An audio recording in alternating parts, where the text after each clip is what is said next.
Would you like to be somebody who understands the formula needed to live a meaningful life? Then listen to this entire video where I explain 2 key variables that you need to act out and fulfill that will, as a consequence, produce a feeling of meaning in your life. So before we get into this video, please give it a thumbs up and subscribe to my channel if you'd like to learn more about self-development, dating, Jungian psychology, and how to reduce suffering in life altogether. Let's get into it. Okay, this is the formula, and I came up with this a few days ago when I was talking to a friend and they asked me, Henry, how do you find meaning in life? And it just came to me, and I think this is what it is.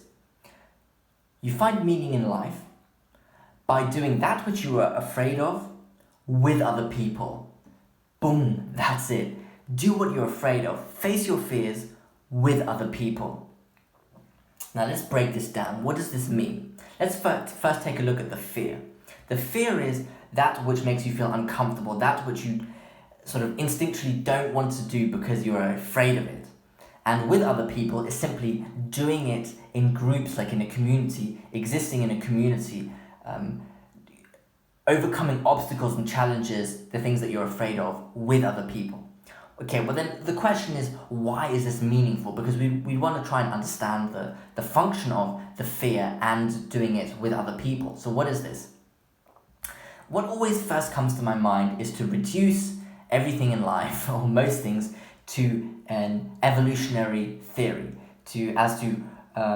The reason something exists is because it helps humans survive, keep the species alive, and help you propagate your genes, your DNA. Now, the reason why doing what you're afraid of with other people, I think, according to an evolutionary theory, would provide you meaning and inclines you to do it instinctually, is because you have to think of it like this. A society is a group of people living together, and they are like in a city. They encompass a certain area which they dominate and they control. And everything outside of it is chaos. It's the things they do not know that they are afraid of. And this is very basic for you. You know, you feel comfortable at home because you understand the house, you know where everything is, and you can predict everything that will occur in your house. But everything outside of your house, or certain places outside of your house, places you've never been before, you do not understand how people will behave. The things that occur, you cannot predict it, and that is chaos, and that is frightening. That is what is scary. Now, if you have a civilization that only occupies a very small space, that automatically means there is an enormous space outside that the people of the society do not understand and can't control. Now, this unknown is a threat to the survival of the people living in the society, because it can send danger, threats to the people through catastrophe, or people maybe outside there are different tribes who might send armies to attack the civilization. There are natural catastrophes that occur. There could be diseases that can come in.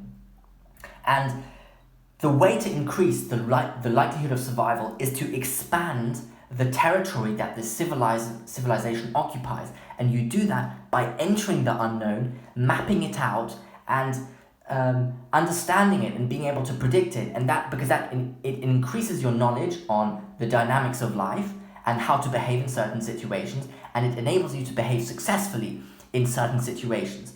And that is like metaphorically, you expand your territory outwards, because that increases the likelihood of your survival, because you don't dominate more area, but you understand, comprehend, and can predict more things in life, and that enables you to prepare and protect yourself and move through life in a way that is beneficial to yourself, because you know where to find resources, you know how to defend yourself, how to protect your family, how to keep the species alive. And that is why I think we are primed to engage in the things we are afraid of, because they are typically things we do not understand, which are like the unknown to us, with other people. Now, why with other people? I think simply because if you have more people who are doing it with you, the likelihood of your success goes up. Because if you have to fight a dragon by yourself, you can only do so much. You can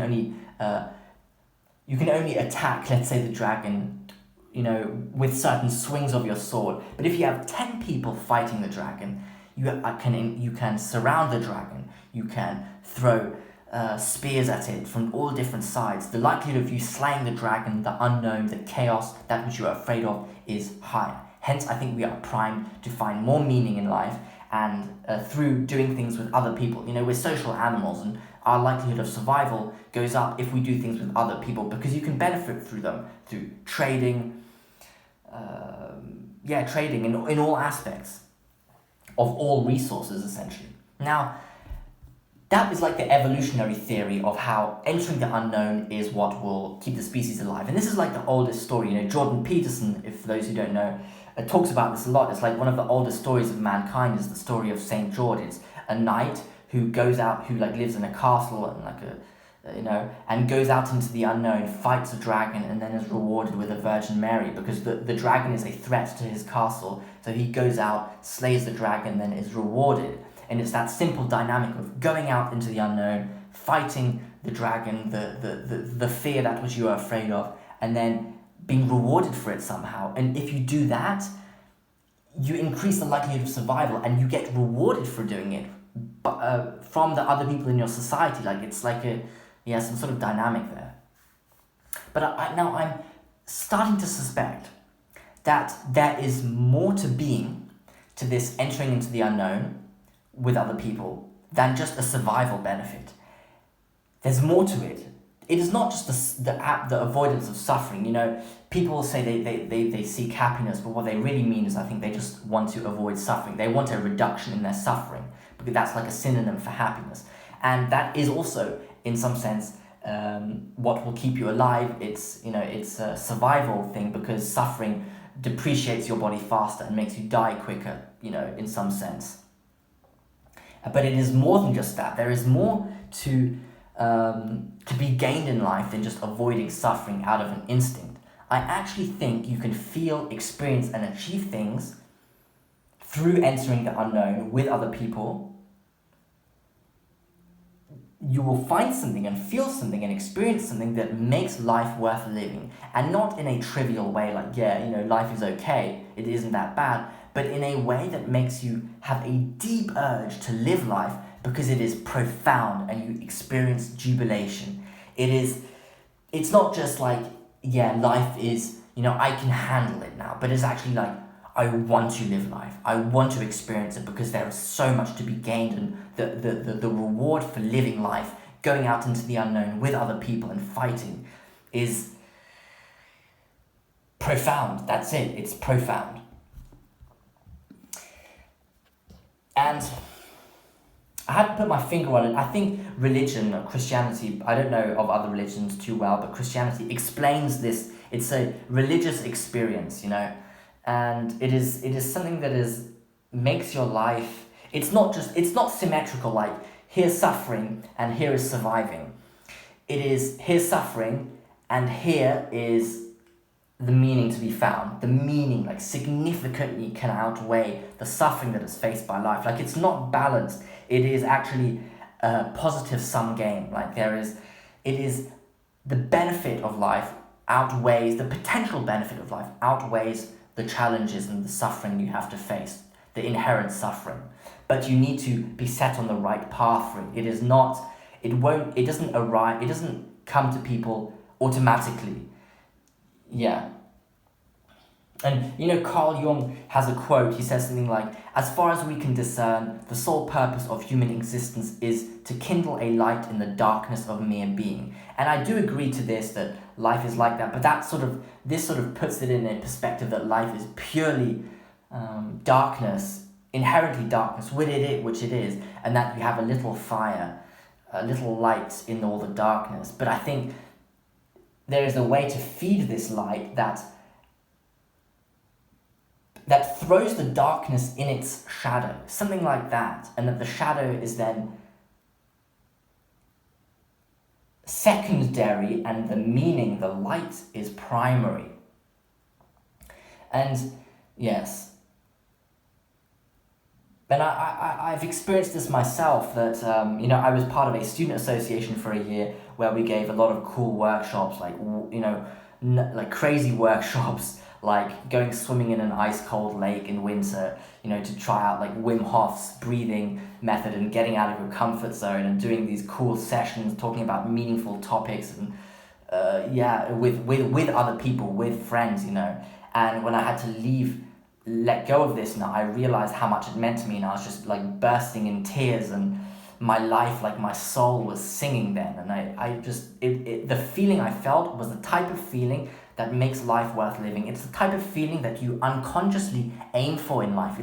It's that which you are unconsciously aiming for, because it makes your life, it is exactly that. It is the profound feeling that gives the light of life in life, it's the meaning in life. But it's something you feel. It is not logic. It is not only logic, but it's something beyond the physical, beyond the rational, let's say. And so in conclusion, the formula to find meaning in life, a very basic one. I'm not saying it is the formula, but it is a formula, I think, is to engage in that which you are afraid of with other people. Do what you're afraid of. Seek discomfort with other people, because there is obviously evolutionary an argumentation for it, because that increases the survival rate of a species if it goes out into the unknown, figures out, understands the dynamics of the unknown, expands its territory with other people, because it increases the likelihood of succeeding in mapping out the territory the more people you are. But there is something more to it, something profound. The feeling you achieve, you get from it is profound. Like, what it is like, well, if it's just evolutionary theory, it would be like, you go out into the unknown and then with other people, and you experience a feeling. But that feeling is so immense that it's almost like it feels like it is not justified, that feeling, by the simple evolutionary theory of survival. It seems like there is that survival instinct, but on top of that, and actually greater than that, is this profound feeling of meaning that you can actually feel. And it overpowers the simple rational theory of evolution. I would put it at that. So please leave a comment below whether you have ever experienced this profound feeling, or this feeling of this vigorous feeling you experience when you go out into the unknown with friends, with people, and you do what you were afraid of. That feeling you get, that jubilation, So let me know if you've ever experienced that, and whether you agree with this idea that there is more to life than just the simple survival, the configuration to survive. So I hope you enjoyed this video. Please give it a thumbs up and subscribe to my channel if you'd like to learn more about self-development, dating, Jungian psychology, and how to reduce suffering in life. Thank you for listening.